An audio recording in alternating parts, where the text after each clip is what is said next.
UP से लेकर बिहार तक गंगा के गुस्से की कई जिलों में गंगा खतरे के निशान से ऊपर बह रही है और अब इसकी चपेट में सैकड़ों रिहायशी बस्तियां आ गई हैं।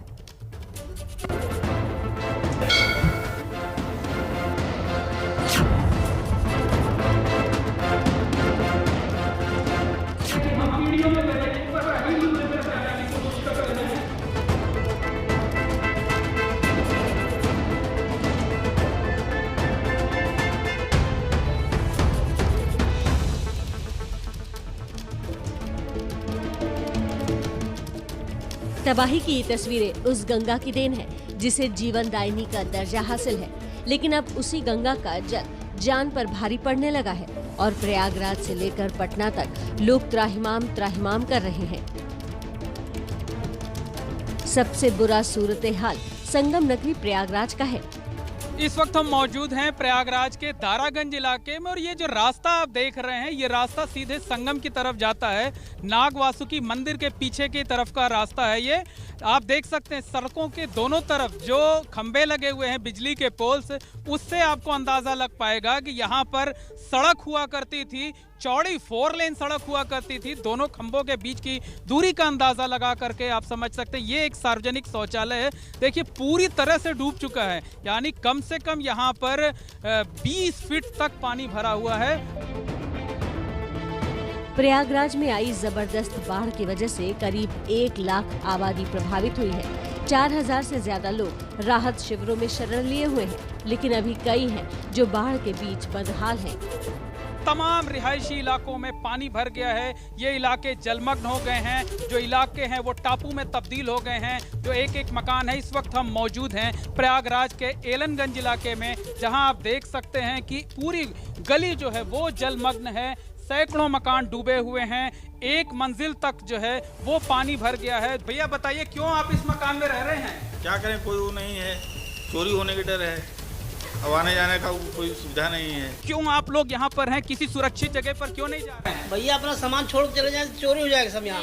क्या करें, सामान छोड़ चले जाए, गृहस्थी छोड़ चोरी हो जाएगा। मुसीबत की मार एक हो तो उसका जुबानी दर्द बयां किया जाए। सच तो ये है कि गंगा में आई बाढ़ ने लोगों को न बचने का मौका दिया और न ही कुछ बचाने का, इसलिए भी वो आधे डूबे आशियानों में ही आसरा लिए बैठे हैं। ये हालात है, देखिए इस मकान का पूरा लगभग 1 फ्लोर डूबा हुआ है और ऐसे में जो लोग यहाँ रहते हैं वो कैदी बन करके रह रहे हैं और ऊपर देख सकते हैं बुजुर्गवार भी हैं और ये परिस्थितियाँ है। देखिए सांप सामने की ओर से गुजर रहा, मैं कैमरामैन फैसल से कहूँगा दिखाएं कि देखिए पानी का सांप भी जा रहा है किनारे किनारे और ये जलीय जीव भी है जो लोगों के घरों तक आ चुके हैं। तो ऐसे में कहीं ना कहीं परेशानी का सामना करना पड़ रहा है। कुछ लोग ऊपर से आए जी, तो देख सकते हैं कि किस तरह से बाल्टी के जरिए लोगों को राहत सामग्री दी जा रही है। कब से फंसे हुए हैं आप लोग? सैटरडे से। तो क्यों नहीं निकल रहे यहाँ से? आपके घर में पानी है? यहाँ मेरे बूढ़े सास ससुर हम कहाँ लेके जाएंगे? अब फिर किराए पे घर मिल रहा है इतना जल्दी, कहाँ जाऊंगी? ये तस्वीरें वाराणसी के मयूरगंज नगर की हैं, जहां रेस्क्यू टीम ने अब तक 300 के करीब लोगों को सुरक्षित ठिकानों तक पहुंचाया है, लेकिन 150 के करीब परिवार अब भी बाढ़ के बीच फंसे हैं। प्रयागराज में पानी कम होना शुरू हो गया है। इससे उम्मीद जताई जा रही है कि आज रात से पानी उतरना शुरू हो जाएगा या आने वाले 1-2 दिन के लिए स्टेबल हो जाएगा। अब बढ़ोतरी वाला जो ट्रेंड है वो देखने को नहीं मिल रहा है, तो उम्मीद है कि आने वाले 1-2 दिन में और स्थिति बेहतर होती जाएंगी और जैसे जैसे नदी में पानी जाने लग जाएगा वैसे वैसे एरिया खाली होता जाएगा। पहाड़ों पर लगातार हो रही बारिश ने गंगा का वेग बढ़ा दिया है। पटना के लगभग सभी गंगा घाटों पर सामान्य से 5 फीट ज्यादा पानी बढ़ गया है। इसी तरह बिहार के बक्सर में भी गंगा खतरे के निशान के ऊपर बह रही है और पानी ग्रामीण इलाकों में घुस आया है। यूपी के बलिया और मिर्जापुर में भी गंगा नदी का पानी लोगों को डराने लगा है। हालांकि राहत की बात यह है कि पहाड़ों पर बारिश का सिलसिला थोड़ा थमा है, इसलिए मुमकिन है कि गंगा के जलस्तर में भी थोड़ी कमी आए, लेकिन बारिश फिर शुरू हुई तो मुसीबत और बढ़ेगी, ये भी तय है। और देखिए इस वक्त गंगा के बाढ़ से ही जुड़ी लेटेस्ट खबर भी आ रही है। आपको बता दें प्रयागराज में गंगा और यमुना दोनों नदियां खतरे के निशान से तकरीबन 1.25 मीटर ऊपर बह रही है। गंगा का जलस्तर आज भी 4 सेंटीमीटर और यमुना 1 सेंटीमीटर प्रति घंटे की रफ्तार से बढ़ रही है। ऐसे में हालात बेहद खराब। गंगा का जलस्तर तेजी से बढ़ता हुआ प्रति घंटे की रफ्तार से बढ़ रही है गंगा नदी और जलस्तर लगातार बढ़ता जा रहा है। तो देखिए गंगा से यूपी को क्या नुकसान झेलना पड़ सकता है बढ़ते जलस्तर के साथ, बता रही है मेरी सहयोगी प्रतिमा मिश्रा। तो आइए अब गंगा नदी को टच स्क्रीन की मदद से भी जान लेते हैं, यानी ये कहां से होकर गुजरती है, कौन से राज्य हैं जहां से होकर गुजरती है। तो सबसे पहले आपको बता दें, जब हम बात करते हैं गंगा नदी की तो देश के 5 राज्यों से होकर ये गुजरती है, जिसमें उत्तराखंड, यूपी, बिहार, झारखंड और पश्चिम बंगाल शामिल है। बात करें अगर हम यूपी की तो आपको बता दें कि बिजनौर से बलिया तक सबसे ज्यादा 25 जिलों से होकर गंगा नदी गुजरती है। इसके बाद यूपी में गंगा नदी की लंबाई सबसे ज्यादा है। कितनी है? 1450 किलोमीटर लंबाई है गंगा नदी की, और हर साल करीब 27 लाख हेक्टेयर जमीन इसकी वजह से प्रभावित होती है। कब? जब गंगा नदी रौद्र रूप में होती है तो इतनी जमीन जो है प्रभावित होती है, और उसकी वजह से नुकसान कितना होता है? हर साल 432 करोड़ रुपए का नुकसान होता है। गंगा को हमने हमेशा इसी स्वरूप में जाना, देखा और माना। कोई गंगा को जीवनदायिनी कहता है तो कोई इसे मां का दर्जा देता है, लेकिन पूरे साल शांत रहने वाली गंगा नदी जब बारिश होती है तो इन दिनों में अपने रौद्र रूप में आ जाती है।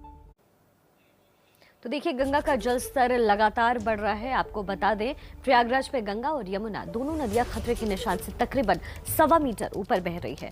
गंगा का जल स्तर आज भी 4 सेंटीमीटर और यमुना 1 सेंटीमीटर प्रति घंटे की रफ्तार से बढ़ता जा रहा है।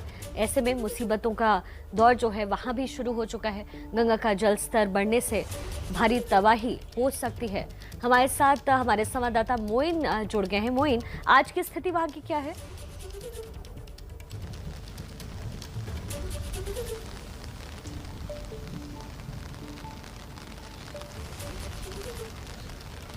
मोइन, क्या आप तक मेरी आवाज पहुंच रही है? जी जी बिल्कुल आपकी आवाज आ रही है। और मैं बता दूं कि संगम नगरी प्रयागराज में गंगा, यमुना, टोंस, ससुर, खदेरी जो तमाम नदियां हैं लगातार उफान पर हैं, खतरे के निशान से ऊपर बह रही हैं।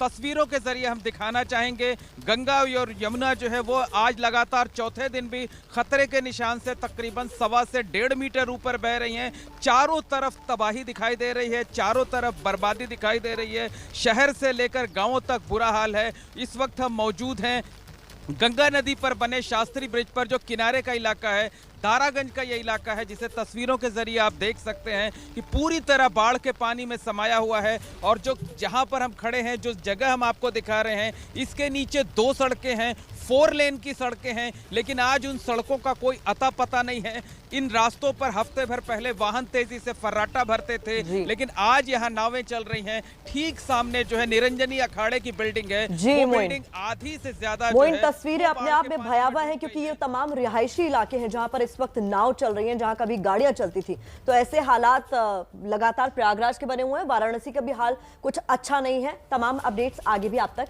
पहुंचाते रहेंगे।